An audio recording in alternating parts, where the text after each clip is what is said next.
আমাদের জীবনটা না খুব লিমিটেড, খুব লিমিটেড। আমরা খুবই অল্প সময়ের জন্য কিন্তু পৃথিবীতে আসছি। এই যে অল্প সময়ের জন্য পৃথিবীতে আসছি, এই সামান্যটুকু সময়ের জার্নি, এই সামান্যটুকু সময়ের জার্নির জন্য আমরা কত কি করি চিন্তা করেন।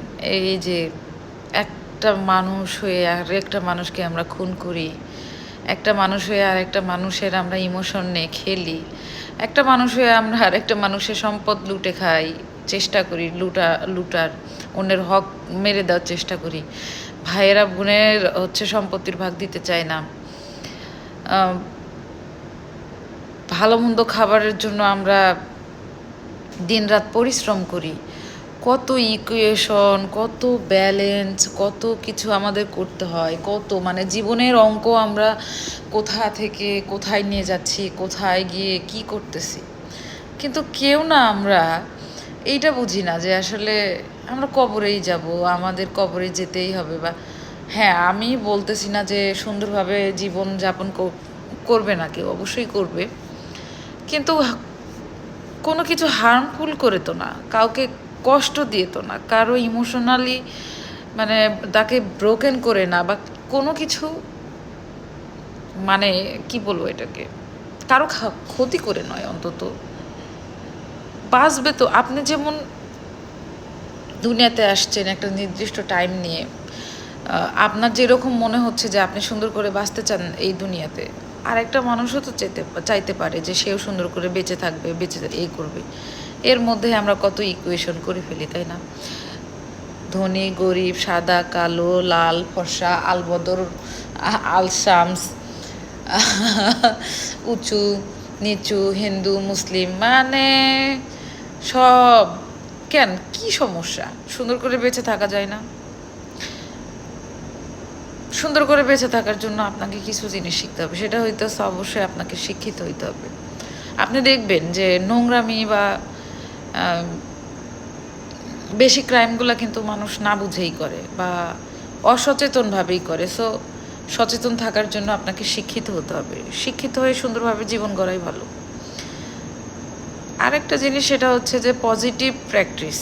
দেখেন, আমি বলি, মানুষ ওয়েস্টার্ন কালচারটাকে পছন্দ করে না, বা পশ্চিমাদেরকে পছন্দ করে না, ইউরোপ আমেরিকা কান্ট্রিকে পছন্দ করে না। আমি তো পছন্দ করি ইউরোপ আমেরিকাকে, আমি পছন্দ করি। আর কেউ পছন্দ করুক আর না করুক, আমার ভালো লাগে। কারণ দেখেন, আমি বলি, বাঙালিরা ইউরোপ আমেরিকা থেকে কি শিখছে জানেন? মদ খাওয়া, জুয়া খেলা, ওপেন সেক্স, তারপরে হচ্ছে যে যত ওপেন ড্রেস পরা যায় তত। হ্যাঁ, আমিও হয়তো ড্রেসের কিছু অংশ ওদের থেকে নিয়ে নিছি। এইটাই আমি বলতেছি যে আমরা বাঙালিরা কি করি, যে ওদের ওদের এই কালচারগুলোকে আমরা হলো ফলো, মানে খারাপ কালচারগুলোকে আমরা ফলো করি। কিন্তু আপনি বাঙালির মধ্যে কখনো ইউরোপ আমেরিকার ভালো সভ্যতার কিছু দেখবেন না। আমি ইউরোপ আমেরিকা বা এই সব সভ্য দেশের বা ফার্স্ট ওয়ার্ল্ড কান্ট্রির মানুষদের জিনিসগুলোকে আমার কেন ভালো লাগে, কারণ ওরা হলো এত বেশি হার্মফুল না। বলে অনেকে আপনাকে বলবে যে হ্যাঁ, ওরা ইসলামের এটা করে সেটা করে। কে বলছে আপনাকে ওরা ইসলামের বিরুদ্ধে কথা বলে? কে বলছে আপনাকে ওরা ইসলামের বিরুদ্ধে করে? বরং আপনি দেখবেন, এই যে আইএস মাইএস চালায় ওরাই, মুসলিমের মধ্যে টেরোরিস্ট বানায় ওরা, মুসলিমরাই বরং যতটা কন্ট্রোভার্সিয়াল বিহেভ করে, আমার মনে হয় না যে অন্য ধর্মের কেউ এত কন্ট্রোভার্সিয়াল বিহেভ করে। আপনি দেখেন সৌদি আরবে মেয়েদেরকে নিয়ে গৃহকর্মীগুলোর সঙ্গে কি না করে, কিন্তু আপনি জানতো আমেরিকায় গৃহকর্মীর সঙ্গে এরকম হয় কি না? কোথাও পাবেন না। তো এখানে তো আমার আমার কথা হচ্ছে যে আমি মুসলিম ঠিক আছে, কিন্তু আমি আসলে প্রকৃত মুসলিম কিনা এটাও তো হচ্ছে কথা। আর একটা জিনিস, আপনি এই যে আমি যে কথাগুলো বলতেছি না, এটা নিয়ে আবার অনেকে এসে খুব চাটু করে কমেন্ট করবে, নিজের পোশাক ঠিক নয়, নিজেই চুল ছাইরা আছে, ই করতেছে সেই করতেছে, এইগুলোও করবে। শোনেন, আমি বলি, একটা মেয়ে বোরখা পরে না, একটা মেয়ে চুল বের করে রাখছে মানে যে সে ইসলাম সম্পর্কে জানে না এমন না। পৃথিবীতে অনেক মানুষ আছে লেবাসটাকে হয়তো ঠিক রাখেনি, কিন্তু অনেক কিছু জানে। আপনি আপনি আপনার কাছে মনে হয় যে প্র্যাকটিসিং মুসলিম মানে হচ্ছে যে সে 5 ওয়াক্ত নামাজটা পড়ে, বোরখাটা পরে, হ্যাঁ, এটাই হচ্ছে যে একদম অ্যাকচুয়াল মুসলিম না ভাই। কত এরকম ওয়েস্টার্ন পরা মেয়েরা তো আপনার ইসলামের অনেক কিছু জানে। সো সব কিছুতেই একদম ইয়ে করতে যাবেন না। এখন আপনি 2 দিন পর পর বয়ান দিতেছেন এই ছবি তোলা হারাম, ভিডিও করা হারাম, আবার আপনারাই ভিডিও করে সম্প্রচার করতেছেন, আর তখন আবার জায়েজ হয়। আপনি বলতেছেন মূর্তি বানানো যাবে না, আবার আপনারাই আপনাদের যখন মূর্তি বানাচ্ছে তখন সেটা জায়েজ হয়ে যাচ্ছে। এই যে দ্বিচারিতা আচরণ এগুলা যে করে, এগুলা বেশিরভাগই দেখবেন যে অশিক্ষিত মুসলিমরা করে।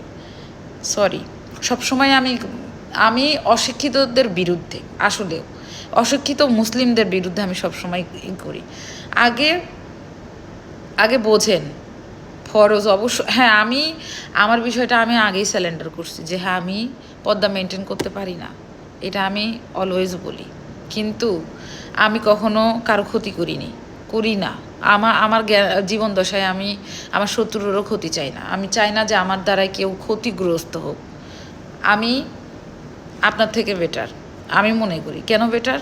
কারণ আপনি টুপিদারি পরে যে ক্ষতিটা করেন, আমি বোরখা না পরেও সেই ক্ষতিটা সমাজের করতেছি না। সো জিনিসটা কেন বললাম, আজকে আসতেছিলাম তো, আসার পথে হচ্ছে যে এক লোক আমাকে বলতেছে যে বলে যে এই মেয়ে চুলগুলো এইভাবে খুলে রাখছো কেন? আমার চুল আমি খুলে রাখছি না, বাঁধবো না, আমি হিজাব পরবো, এটা তো এখন তো আমার ব্যাপার। আপনি বলার কে ভাই? আপনি বলার কে? আপনারে কৈফিয়ত দিতে হবে? আমার কবরে গিয়ে আপনি আমার হিসাব দিবেন? মানে একটা স্ট্রেঞ্জার লোক, আমি তাকে চিনি না, আমি তাকে জানি না, এসে আমাকে বলতেছে এই মেয়ে চুল খোলা কেন তোমার? এই রাইটটা তুমি কই পাইছো? একটা স্ট্রেঞ্জারকে তুমি দেখেই বলতেছো যে এই মেয়ে তুমি চুল খোলা রাখছো কেন? আমি চুল খোলা রাখছি, এটা আমার ব্যক্তিগত বিষয়। তুমি জাজ করার কে? তুমি বলার কে? তুমি বলার কে? তোমার কি আমি আত্মীয় লাগি? তোমার আমি দাদি লাগি? তোমার চাচি লাগি? তোমার আন্টি লাগি? না তোমার মেয়ে লাগি আমি? তুমি এসে আমাকে রাস্তার মধ্যে, আমি অফিসে আসতেছি, তুমি আর মানে আমার রাস্তার মধ্যে থামাই দিয়ে এই মেয়ে শোনো শোনো শোনো, তুমি চুল খুলে আসছো কেন? তোর ছেলের বউ আমি, মানে কি বলবো, কি বলবো, আমি কি রিপ্লে করবো? এই জন্য আমি, আমার কাছে সবসময় মনে হয় প্লিজ মানে যাদের আমাকে ভাল লাগে না আমার থেকে দূরে থাকেন। আমি ওই যে আমাকে যাদের ভাল লাগে না ভাই, বিশ্বাস করেন আমি তাদের ওই ধার দিয়ে, মানে ওই কি বলে ওটাকে, 20-30 হাত দূরে থাকি আমি। আমাকে ভাল লাগে না তোমার তোমার আমি আশেপাশে কেন যাব? আমার দরকার নাই। আমি আমার কাউরে ভালো না লাগলে আমি তার সাথে মিশবই বা কেন, কথা বলতেই বা যাবো কেন? আমার মধ্যে এগুলো নাই ভাই। না, আমার প্রচণ্ড মেজাজ খারাপ হয়েছে। তুমি চেনো না জানো না একটা মেয়েরে কইছো আমি চুল খোলা কেন তোমার? তোমারে আমি কৈফিয়ত দিতে যাবো? তুমি আমার বাপ লাগো, যত সব।